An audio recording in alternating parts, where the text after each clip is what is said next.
एक छोटे से कस्बे में समीर नाम का एक लड़का रहता था। बचपन में ही पिता की मृत्यु हो जाने के कारण परिवार की आर्थिक स्थिति बड़ी दयनीय थी। समीर की माँ कुछ पढ़ी लिखी जरूर थी, लेकिन उसका पढ़ाई में नौकरी कहाँ मिलने वाली थी।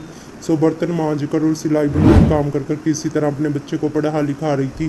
समीर स्वभाव से थोड़ा शर्मीला था, अक्सर चुपचाप बैठा रहता था।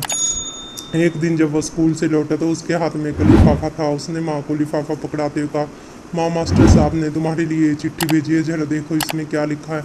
माँ ने मन ही मन चिट्ठी पढ़ी और मुस्कुराकर बोली, बेटा, इसमें लिखा कि आपका बेटा काफ़ी होशियार है और बाकी बच्चों की तुलना में इसका दिमाग बहुत तेज है। हमारे पास इसे पढ़ाने लायक शिक्षण नहीं है, इसलिए कल से आप इसे किसी और स्कूल में भेजिए। यह बात सुनकर समीर को स्कूल न जाने का दुख हुआ, पर साथ ही मन में आत्मविश्वास से भर गया कि वो कुछ खास है। उसकी बुद्धि तीव्र है। माँ ने उसका दाखिला न स्कूल में करा दिया। समय बीतने लगा।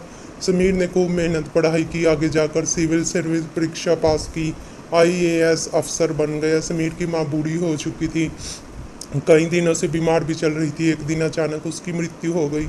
समीर के लिए बहुत बड़ा आघात था। वह बिलख बिलख कर रो पड़ा। उसे समझ नहीं आ रहा था कि अब उसकी माँ के बिना कैसे जिएगा। रोते रोते उसने माँ की पुरानी अलमारी खोली, हाथ में उसकी माला, चश्मा, अन्य वस्तुएं लेकर झूमने लगा।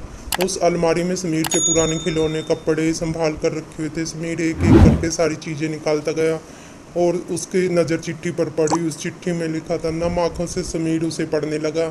आदरणीय अभिभावक, आपको बताते हुए हमें अफसोस हो रहा है कि आपका बेटा समीर पढ़ाई में बेहद कमज़ोर है, खेल कूद में भी इसका भाग नहीं लेता। जान पड़ता है कि उम्र के हिसाब से समीर की बुद्धि विकसित नहीं हो पाई, अतः हम इसे अपने विद्यालय में पढ़ाने में असमर्थ हैं।